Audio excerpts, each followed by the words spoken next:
Assalamualaikum warahmatullahi wabarakatuh. Selamat datang di Natsir Project, sebuah channel yang membicarakan tentang gerakan politik Islam di Indonesia. Mungkin banyak yang tidak tahu bahwa PAN atau Partai Amanat Nasional adalah partai berideologi Islam. Bisa dibilang partai tersebut lahir dari gagasan dan pemikiran warga Muhammadiyah. Seperti PKB atau Partai Kebangkitan Bangsa yang lahir dari rahim warga Nahdlatul Ulama. Sayangnya, saya pribadi dan banyak cendekiawan muslim berpendapat bahwa sejak dipimpin oleh Pak Zulkifli Hasan dan ditinggalkan oleh Pak Amin Rais periode tahun 2020, Partai Amanat Nasional seakan kehilangan ideologinya, di mana kami tidak bisa lagi merasakan semangat keislamannya, yang kemudian justru menampilkan artis-artis nasional yang, mohon maaf, jauh dari kata Islami. Namun, apakah benar Partai Amanat Nasional sejak awal adalah partai Islam?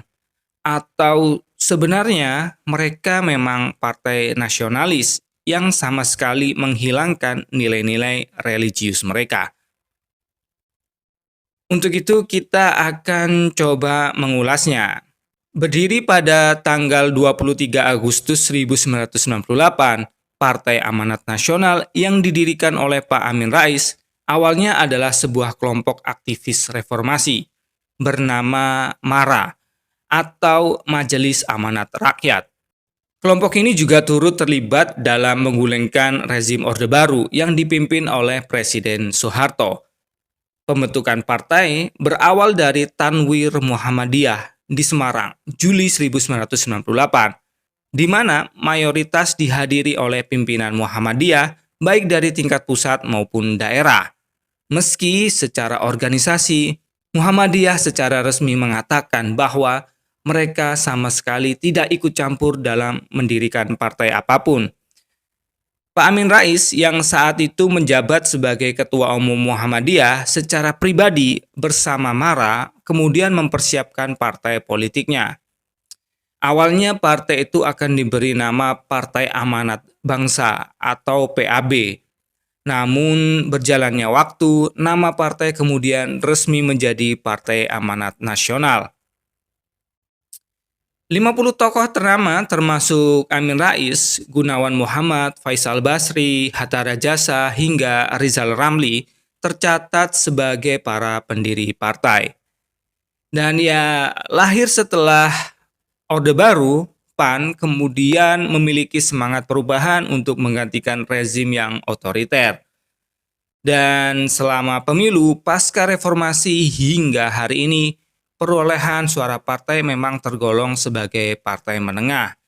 Rata-rata, PAN memperoleh suara sebesar 6 hingga 7% saja, yang artinya hanya berkutat di angka 40 hingga 50 kursi di Senayan.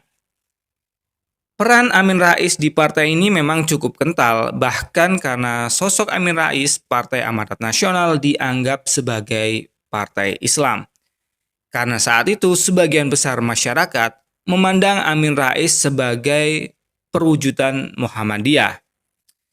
Dan maka tak heran jika ekspektasi warga Muhammadiyah terhadap Partai Amanat Nasional sebagai partai Islam begitu besar.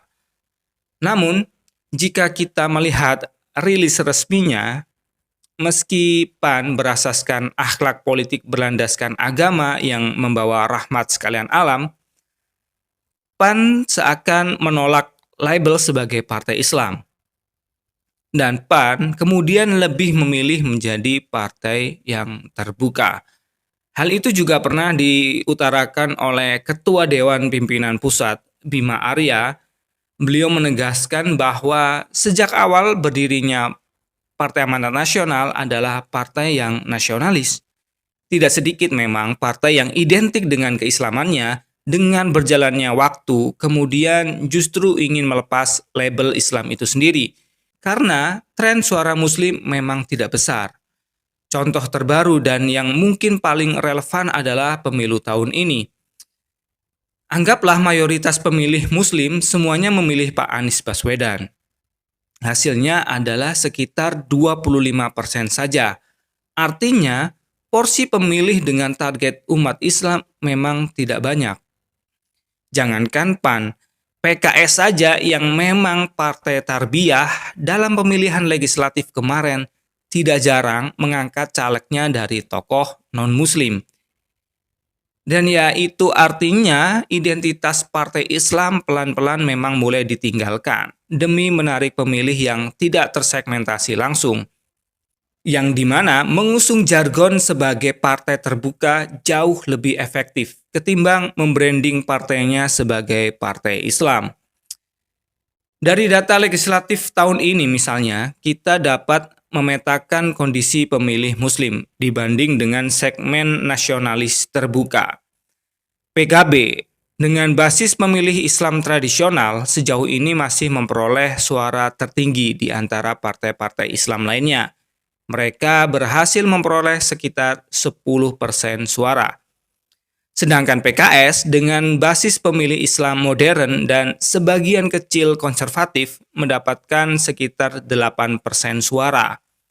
P3 misalnya bahkan gagal memenuhi ambang batas parlemen sebesar 4%, di mana untuk pertama kalinya semenjak reformasi, partai tradisional itu sama sekali tidak memperoleh kursinya di Senayan.